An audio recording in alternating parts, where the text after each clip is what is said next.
मित्रांनो, सप्रेम जय भीम. आपण पाहत आहोत जीवनाला नवी दिशा देणारा कलिंग.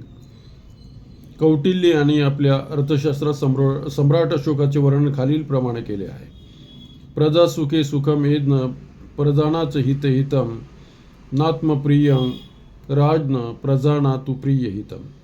सम्राट अशोक हे प्रजापिता होते आणि ते आपल्या प्रजाजनांना सुखी आणि संपन्न पाहू इच्छित होते.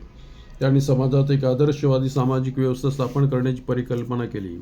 त्यांनी आपल्या अधिकाऱ्यांना तसेच महामात्रांना आदेश दिला की त्यांनी प्रजेच्या हिताकरिता निष्पक्ष कार्य करावे.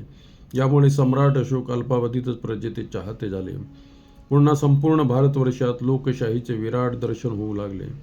संपूर्ण प्रजाजन सुख आणि शांतीने राहू लागली. देशात सुख आणि शांती, अहिंसा पुन्हा प्रस्थापित होऊन प्रजेचे राज्य आले. बहुजनांच्या सुखासाठी, बहुजनांच्या कल्याणासाठी सम्राट अशोक सरकारने आपली संपूर्ण शक्ती पणाला लावली.